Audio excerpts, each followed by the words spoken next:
उत्तर प्रदेश की शासन नीति, सुरक्षा और कानून व्यवस्था हमेशा से ही चर्चा के केंद्र में रहती है।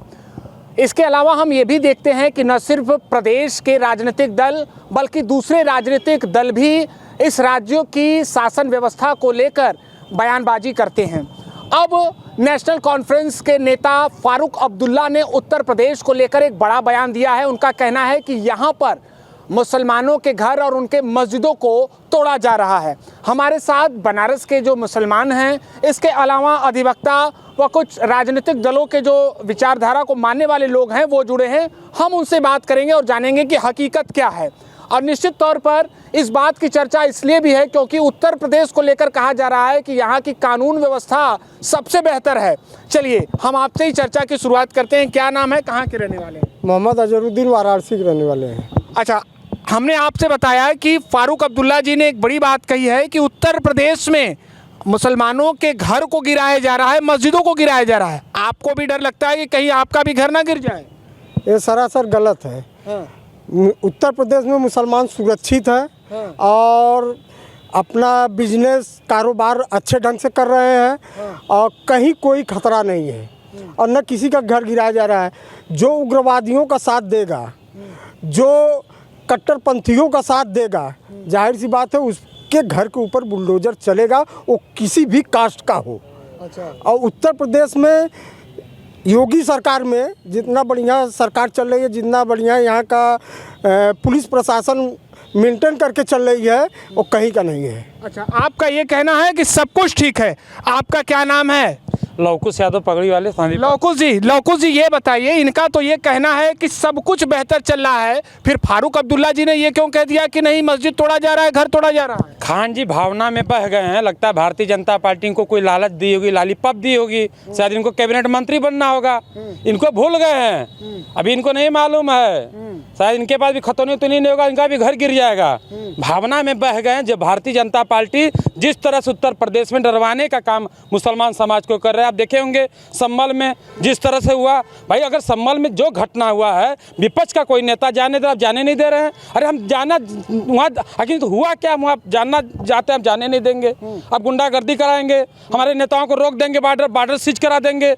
अरे कहाँ का नियम भाई? क्या ये हिंदुस्तान में व्यवस्था है कि नहीं? विपक्ष के लोगों को जीने का अधिकार है कि नहीं है? जो बोलेगा ईडी भेज के, सीबीआई भेज के जेल भेजवा देंगे, जो बोलेगा उसको पकड़ लाएंगे। भारतीय जनता पार्टी के की नियम है और खान जी भावना में बह चुके हैं, इनका कोई मजबूरी है? तो भाई कैसे भावना में बह चुके? चलिए हम दूसरे लोगों से भी बात कर लेते हैं। आपका क्या नाम है? जिशान आलम। आलम साहब, आपको क्या लगता है, जैसा कि उन्होंने कहा कि नहीं भाई स्वतंत्र रूप से सब लोग यहाँ पे रोजगार अपना कर रहा है, कोई डरने वाली बात नहीं, जो कानून तोड़ेगा उसके खिलाफ कार्रवाई हो रही है? देखिए, संविधान में एक शब्द का उल्लेख है, एकता, अखंडता और संप्रभुता। भारत हमारा देश भाईचारे का देश है। यहाँ हिंदू, मुसलमान, सिख, ईसाई सब रहते हैं। यहाँ अराजकता और सांप्रदायिक दंगा फैलाने वालों के खिलाफ शुरू से लेकर आज तक उनके खिलाफ कार्रवाई हुई है। और जिनके मकानात, जो चीज़ कहा गया है कि जिनके मकानात चिन्हित करके तोड़े गए हैं या मस्जिदों को निशाना बनाया जा रहा है, मस्जिदों को 15 अगस्त 1947 के बाद किसी भी धार्मिक स्थल को स्थानांतरित या उनके जगह से नहीं हटाया जाएगा, उसके लिए वर्शिप एक्ट बनी है। और जो बात है मुसलमानों के घर को चिन्हित करके तोड़ने का, बहराइच वाले में आप देखेंगे सुप्रीम कोर्ट ने भी एक आर्डर दिया हुआ है कि अगर गैर कानूनी तरीके से किसी का मकान टूटता है तो उसको उत्तर प्रदेश सरकार मुआवजा देगी। 25 लाख का उन्होंने कहा भी है, कंपनसेशन देगी। दूसरी चीज़ ये है कि अगर किसी भी जाति धर्म का व्यक्ति हो, अगर वो अराजकता फैला रहा है तो उसको इस प्रदेश में रहने का हक नहीं है, इस भारत में रहने का हक नहीं है, क्योंकि भारत एक मोहब्बत का देश है। यहाँ मोहब्बत फैली हुई है और उसको नफरत में नहीं फैला सकते। बिल्कुल, बहुत ही अच्छी बात आपने कही कि किसी को भी अराजकता फैलाने का हक नहीं है। श्रीपति जी, इन्होंने तो बड़ी बात कह दी कि आप लोग जाने नहीं दे रहे हैं वहाँ पर संभल में मिलने के लिए। ये लोग मिलना चाहते हैं, ये लोग घटना स्थल पर जाना चाहते हैं, देखना चाहते हैं कि क्या हुआ है। घटना के सूत्रधार यही लोग हैं। घटना जहां संभल में हुई, वहां का सांसद जो बर्क है वो सांसद है और उसी के साथ चाचा वहां विधायक हैं, दोनों समाजवादी पार्टी के हैं। और उन्हीं दोनों के द्वारा लोगों का आवाहन करके, भीड़ जुटा करके वहां इस तरीके का दृश्य बनाया गया है। तो सारे सूत्रधार यही लोग हैं। समाजवादी पार्टी के नेता अखिलेश यादव हैं, चूंकि उत्तर प्रदेश में योगी आदित्यनाथ पिछले 7-8 सालों से न दंगा होने दे रहे हैं न कुछ होने दे रहे हैं, तो ये लोग परेशान हैं, बिलबिला रहे हैं कि करे कैसे, हिंदू मुस्लिम करा के कुछ तो करें कि हमारी रोजी रोटी चलती रहे, क्योंकि अखिलेश यादव की दुकान बंद हो चुकी है। अखिलेश यादव का पीडीए मॉडल भी फेल हो चुका है योगी आदित्यनाथ जी के एक सूत्र से। तो ऐसा कुछ नहीं है, सब लोग अमन चैन से रह रहे हैं, चाहे हिंदू हो, सिख हो, ईसाई हो, सारे लोग सब भाईचारे से रह रहे हैं उत्तर प्रदेश के अंदर। कानून का पालन करेंगे, ना आपका घर गिरेगा, ना आपके साथ कोई क्रूरता होगी, कहीं कुछ नहीं। तो फारूक अब्दुल्ला जी ने ऐसा क्यों कह दिया कि उत्तर प्रदेश में माहौल कुछ और है? फारूक अब्दुल्ला जी बरगला करके जम्मू कश्मीर में, जम्मू में तो खैर उनको मिला नहीं जगह, कश्मीर में उनकी संख्या ज़्यादा हो गई, सरकार बना लिया, तो अब देश में और बड़े राज्यों में पांव पसारने का प्रयास फारूक अब्दुल्ला टाइप के हों, ओवैसी टाइप के हों, इन सभी लोगों का डीएनए एक है। ये लोग चाह रहे हैं कि अस्थिर किया जाए। जम्मू कश्मीर में फारूक अब्दुल्ला ही शायद उस समय मुख्यमंत्री थे, या लगातार उनका परिवार वहाँ शासन में रहा है, जब वहाँ पर कश्मीरी पंडितों के साथ अत्याचार हुआ, क्रूरता हुआ, उनकी बहन बेटियों को मस्जिद से ऐलान किया गया कि अपनी बेटियों को, अपनी बहनों को छोड़ के भाग जाओ यहाँ से। ये दृश्य हम लोगों ने देखा है, किस तरीके से वो वहाँ का हिंदू परिवार को आरे मशीन में काट दिया गया, किस तरीके से बहनों की स्तन को काट दिया गया। ये फारूक अब्दुल्ला बात करेगा उत्तर प्रदेश की? फारूक अब्दुल्ला जैसे पता नहीं कितने कीड़े मकोड़े उत्तर प्रदेश में योगी आदित्यनाथ जी के डर से साफ हो जाते हैं। चलिए हम और लोगों से बात करेंगे। देखिए, बड़ी बात इन्होंने कही, इनका कहना यह है कि नहीं, सचमुच में ऐसी स्थिति उत्तर प्रदेश में है कि विपक्ष की आवाज़ को दबाया जा रहा है। आलोक जी, आपको क्या लगता है कि विपक्ष अपनी बात नहीं कह पा रहा है सदन में, या जनता तक नहीं पहुँचा? जी बिल्कुल, विपक्ष अपनी बात सदन के माध्यम से भी नहीं कह पा रहा है, और बाहर तो सड़कों पर निकलकर सरकार का विरोध करना इस देश में पाप हो चुका है। यह सरकार पूरी तरह से तानाशाही की सरकार है। इस सरकार में कोई भी सुरक्षित नहीं है। आप सदन में भी देखेंगे, अगर भारतीय जनता पार्टी के जो नेता होते हैं, किस तरह से वो विपक्ष की आवाज़ को लगातार दबाने का प्रयास करते हैं। उत्तर प्रदेश में भी वही स्थिति है। अभी जो हाल में जो मुद्दा चल रहा है मुसलमानों के संबंध में, मुसलमान वास्तव में उत्तर प्रदेश में सुरक्षित नहीं है।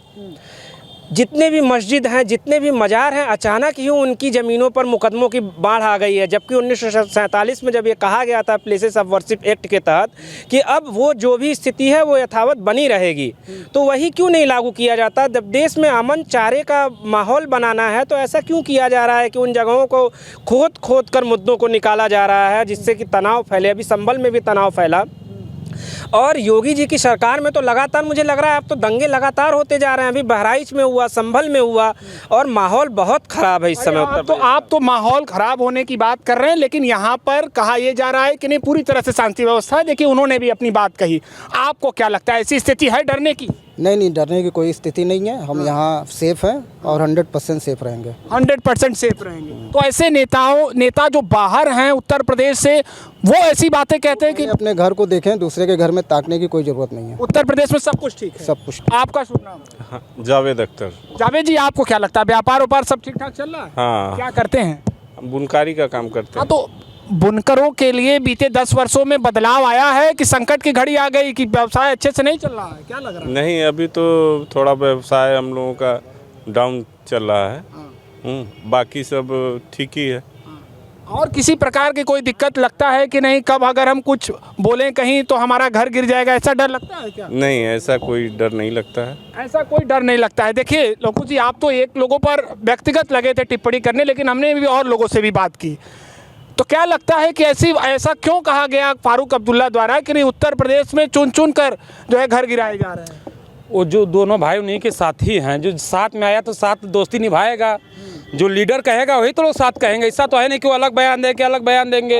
ये भावना में बह चुके हैं। मैं कह रहा हूँ बार बार, भारतीय जनता पार्टी के कुछ लोग इनको भरमा के रखे हैं। कुछ लोग, ये बहुत ऐसा नहीं है कि नहीं इनको बहुत सर्टिफिकेट मिल गया है। मुसलमानों को बहलाया फुसलाया था। बड़ा जवाब देना पड़ेगा आपको। हाँ। इसके पहले समाजवादी पार्टी ने मुसलमानों को बहला फुसला करके वोट ले रहा था। उस समय 216 दंगा हुआ जब अखिलेश जी यहाँ के मुख्यमंत्री थे। हर जगह के मुसलमान भीख मांग रहे थे। कहाँ थे अखिलेश यादव? आज मुसलमान अपने आप को सुरक्षित समझ रहा है और अच्छा बिजनेस कर रहा है तो उनके पेट में दर्द हो रहा है कि समाजवादी पार्टी के विरोध जा रहा है मुसलमान। अरे भारतीय जनता पार्टी हमको सुरक्षा दे रही है, हमको बिजनेस दे रही है, हमको क्या बाला फुसला लेगी। हमको कोई मंत्री नहीं बनना है, कहीं से टिकट नहीं लेना है, लेकिन हम उत्तर प्रदेश में सेफ हैं और सेफ हमारा कौम है। कहा गया कि बटेंगे तो कटेंगे नाम पर बड़ा डराया गया। ये भी बातें बाहर से आने लगी कि नहीं, कहीं ना कहीं इसके आधार पर जो एक वर्ग है वो काफ़ी भयभीत है। योगी जी ने एक जात पे नहीं कहा है, योगी जी ने ये कहा है कि बटोगे तो कटोगे। अगर हम हिंदुस्तान के नागरिक एक रहेंगे तो कोई विदेशी हमें आंख नहीं दिखा सकता, हम एक हैं तो सेफ हैं। देखिए, हाँ, यानी इनका कहना यह है कि इन्होंने देश के बाहर बैठे देश विरोधी ताकतों के खिलाफ ये बोला था कि सभी वर्ग के लोगों को एक रहना पड़ेगा। नहीं, बिल्कुल देखिए, सभी वर्ग के लोगों को तो एक होकर रहना पड़ेगा। यदि देश में समरसता भाईचारे की भावना चाहते हैं तो सभी लोगों को एक होकर और भारतीय होकर रहना पड़ेगा। चलिए, अब एक एक कमेंट सभी लोगों से हम आप लोगों से ले लेते हैं क्योंकि उसकी चर्चा भी देश में चल रही है। सुप्रीम कोर्ट ने सरकार की फ्री योजनाओं पर टिप्पणी किया है और उन्होंने कहा है कि रोजगार देने पर इस पर विश्वास करना चाहिए, उस नीतियों को लागू करना चाहिए बजाय कि फ्री की योजनाएं जो चल रही हैं उस पर। आपको क्या लगता है, फ्री की योजनाएं बंद होनी चाहिए? जी, फ्री की योजनाएं बंद होनी चाहिए, लोगों को रोजगार मिले, लोग मेहनत करके कमाएं खाएं, उससे खुशहाल रहें। सुप्रीम कोर्ट की इस टिप्पणी को कैसे देखते हैं? देखिए 2014 में जब नरेंद्र मोदी जी आए इस देश में और इस देश का जब उन्होंने शासन संभाला, उसके पहले ये देश बीमार था। इस देश को कीड़े मकोड़े की तरह विपक्षी दलों ने खाने का काम किया, चाहे वो मुलायम सिंह की समाजवादी पार्टी हो, मायावती की बहुजन पार्टी हो या कांग्रेस जो गांधी परिवार तथाकथित गांधी परिवार। For exclusive and insightful videos, subscribe to our new channel ABP Live Premium.